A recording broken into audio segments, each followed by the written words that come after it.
صرف 39 برس کی عمر میں زہر کا پیالہ پی کر جان دینے والی دنیا کی خوبصورت ترین مصری ملکہ کلیوپیٹرا تاریخ کی شاید واحد خاتون ہے جسے مرنے کے 2000 سال بعد بھی سیلیبریٹی کا درجہ حاصل ہے۔ لیکن کلیوپیٹرا کی لاش کہاں دفن ہے، اس راز سے آج دن تک پردہ نہیں اٹھ سکا۔ صدیوں سے ماہرین آثار قدیمہ اور سیاح اس کی قبر کی تلاش میں ہیں، لیکن انہیں ابھی تک کامیابی نہیں مل پائی۔ اس بارے میں چپ براؤن نے کیا خوب لکھا ہے، اوہ کہاں دفن ہے کلیوپیٹرا، کہیں بھی دفن ہو لیکن وہ ہر جگہ زیر بحث ہے۔ آج بھی جب کسی کے حسن کی تعریف کرنی ہو تو کلیوپیٹرا کا نام ہی ذہن میں آتا ہے۔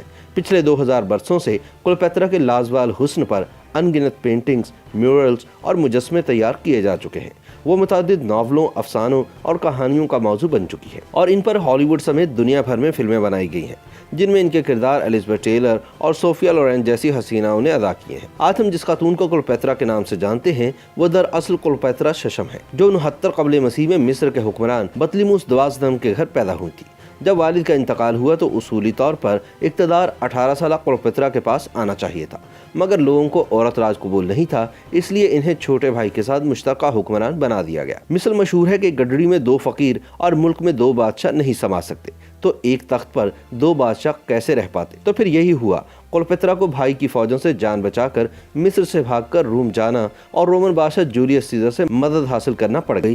سیزر مصری ملکہ کی فریاد سے غم اور اداؤں کا اسیر زیادہ ہوا اور اس نے مصر پر چڑھائی کر دی اور مشکل ہی سے صحیح لیکن کلیوپیٹرا کو دوبارہ تخت پر بٹھا دیا، جہاں وہ طویل عرصہ براجمان رہی۔ سیزر کے قتل کے بعد رومی تاج مارک اینتھونی کے سر پر سجا تو انہوں نے شاید اسی وراثت کے تحت کلیوپیٹرا سے بھی افیئر چلانا شروع کر دیا۔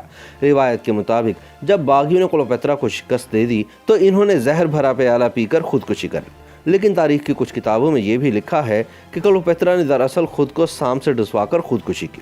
مار دھاڑ، سنسنی خیزی، محلاتی سازشوں سے بھرپور فلمی کہانی جیسی زندگی گزارنے کے بعد مرتے وقت کلیوپیٹرا کی عمر صرف 39 برس تھی۔ لیکن کلیوپیٹرا سن 1545 سے اب تک زیر بحث ہیں اور ان کی زندگی پر 45 اوپراز اور 77 ڈرامے بن چکے ہیں۔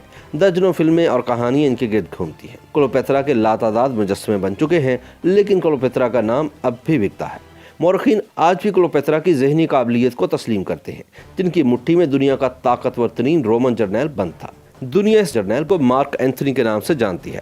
یونانی مورخ پلوٹارک کے مطابق ایک نظر دیکھنے والا کلیوپیٹرا کے حسن کا غلام بن جاتا۔ کلیوپیٹرا کی بات چیت عالمانہ ہوتی تھی، ٹھہراؤ اور دلیل سے وہ خود کو ثابت کرتی، لہجہ ایسا جیسے کسی ساز سے دھنیں نکل رہی ہوں۔ وہ حربی فنون سے بھی واقف تھی۔ رومن سلطنت پر قبضے کی جنگ میں وہ اینتھونی کے ہمراہ کئی برس میدانوں میں ڈٹی رہی۔ شومیہ قسمت آکٹیم کے مقام پر اینتھونی اور کلیوپیٹرا کی فوجیں اوکتاوین کے ہاتھوں شکست کھا گئیں، جس کے بعد 30 قبل از مسیح میں اوکتاوین کی فوجیں اسکندریہ میں داخل ہوئیں۔ ایک روایت کے مطابق دشمن مرکزی شہر میں فوجیوں کے ساتھ براجمان تھا، لیکن کلیوپیٹرا ایک گنبد کا دروازہ پکڑ کر کھڑی ہو گئی۔ اینتھونی کی موت بھی اسی مقام پر ہوئی۔ اپنی ہی تلوار کے گھاؤ سے خون رستا رہا، لیکن اس نے پرواہ نہ کی۔ اینتھونی خون کے آخری قطرے تک اپنی کلیوپیٹرا کے ساتھ دشمن سے نبرداز پر رہا۔ بہادر مگر چلاک اینتھونی کو علم تھا کہ زخم کھانے کے بعد وہ زیادہ دیر زندہ نہیں رہ پائے گا۔ اس نے مشروب کا آخری گھونٹ پیا اور کلیوپیٹرا کی باہوں میں دم توڑ دیا۔ چنانچہ کلیوپیٹرا نے بھی زہر کا پیالہ پی کر موت کو گلے لگانے کا فیصلہ کیا۔ روم کے مورخین کے مطابق کلیوپیٹرا کا مردہ جسم بھی اینتھونی کی طرح محفوظ کر لیا گیا تھا۔ مورخ پلوٹارک کی تحقیق کے مطابق مصر کی آخری ملکہ کو اوکتاوین کے حکم پر اس کے رومن ساتھیوں کے ساتھ دفن کر دیا گیا تھا۔ کلیوپیٹرا کی تلاش میں مورخین نے بہت کم دلچسپی لی۔ سن 1992 میں کچھ ماہرین نے اعلان کیا کہ ان کے توجہ کا مرکز کلیوپیٹرا کی قبر ہے اور وہ اسے ڈھونڈ کر رہیں گے۔ ایک فرانسیسی کھوجی فرینکیو اور اس کے ادارے European institute for under water archaeology نے قدیم رومن شہر اور میدان جنگ کے نقشوں کی مدد سے کھوج شروع کی۔ اسکندریہ کا بڑا حصہ دریا برد ہو چکا تھا، عین ممکن تھا کہ کلیوپیٹرا بھی پانی میں ہی کہیں ہو۔